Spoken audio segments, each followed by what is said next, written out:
Estamos de volta com as oportunidades de trabalho oferecidas pelo setor de empregos da Prefeitura de Varginha. Confira algumas delas.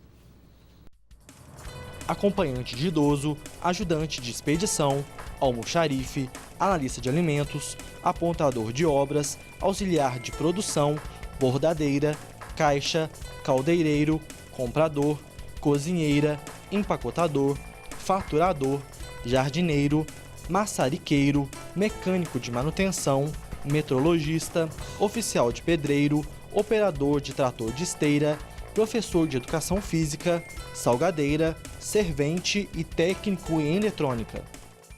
E se você se interessou por algumas dessas vagas, basta entrar em contato com o setor de empregos da Prefeitura pelo telefone 3690-2045. Quem preferir pode ir pessoalmente até a Rua Presidente Antônio Carlos, 356, no centro de Varginha.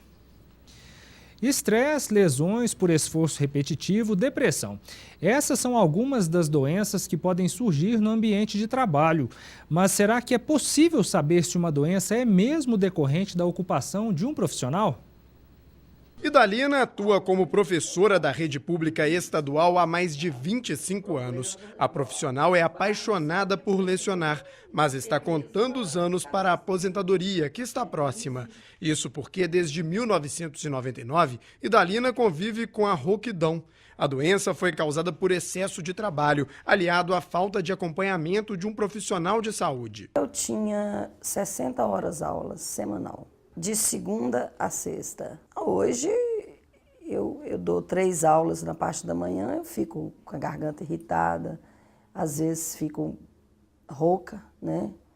Às vezes fico afônica e às vezes dá muita dor, né, na garganta. É um cansaço assim, sem explicação. As doenças ocupacionais constituem um problema grave de saúde em todo o mundo. Os números assustam. De acordo com o último relatório da Organização Internacional do Trabalho, as doenças ocupacionais matam mais de 2 milhões de trabalhadores por ano no mundo. Isso quer dizer que as enfermidades são 6 vezes mais letais do que os acidentes de trabalho.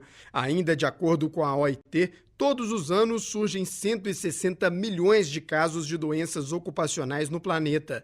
Estima-se que os custos diretos e indiretos alcancem anualmente 2 bilhões e 800 milhões de dólares, o que representa 4% do produto interno bruto mundial. De acordo com este desembargador, especialista na área, existem critérios que definem até que ponto o trabalho influenciou no surgimento da doença. O trabalhador pode adoecer no trabalho, sem que não tenha nada a ver com o próprio trabalho, ou adoecer pelo trabalho. Quando ele adoece pelo trabalho, caracteriza uma doença de natureza ocupacional, porque a forma de trabalhar, a postura, agentes químicos, solventes ou produtos, matéria-prima que lida no local de trabalho, pode causar o adoecimento de várias ordens, há uma lista de mais de 200 itens, uma lista enorme da Previdência Social, indicando as situações que se enquadram como doenças relacionadas ao trabalho. E a legislação, a Lei 8.213, que é a Lei da Previdenciária, indica que esses casos, então, equiparam-se a doença ocupacional que tem os mesmos efeitos jurídicos do acidente do trabalho. Para que se caracterize o trabalho como causa da doença, é necessário que o médico pericie a empresa em questão. É imprescindível para estabelecer um diagnóstico de uma doença causada ou não pelo trabalho, primeiro, um diagnóstico preciso, porque você não pode fazer um diagnóstico de dor, por exemplo, cefaleia, dor de cabeça é um sintoma, não é uma doença. Dor no membro superior, você tem que saber um diagnóstico específico, qual doença que está acometendo. Então, ele tem que fazer um exame, né, usar os recursos necessários, exame complementar, se necessário, e a partir dali, conhecendo o posto de trabalho, a organização do trabalho, ele define se foi causado ou não pelo trabalho. E se for constatada a doença decorrente da sua ocupação, o trabalhador poderá receber uma indenização, que poderá variar o seu valor de acordo com o nível do comprometimento da doença. É preciso uma perícia para descobrir o que causou a doença e se a empresa poderia ter adotado medidas de prevenção ou ainda se o trabalhador foi orientado sobre os riscos do trabalho. Confira agora a previsão do tempo para Varginha nesta quinta-feira. Ao longo dos próximos dias, uma massa de ar seco vai crescer cada vez mais sobre a região sudeste.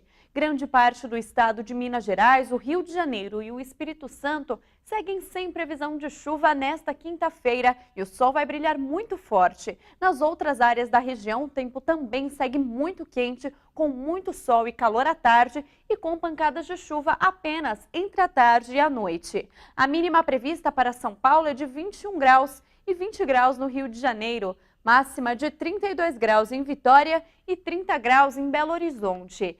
Em Varginha, nesta quinta-feira, o sol vai aparecer, mas as nuvens vão aumentar bastante logo pela manhã. Há possibilidade de pancadas de chuva à tarde e também à noite. A temperatura mínima prevista é 19 e a máxima pode chegar aos 33 graus. As informações são do Instituto Climatempo. Ainda hoje, dicas do Procon para os consumidores que pretendem aproveitar as liquidações das lojas neste início de ano. E a seguir, janeiro é mês de bandeira vermelha nas contas de energia elétrica. A gente explica isso para você já já. Não saia daí.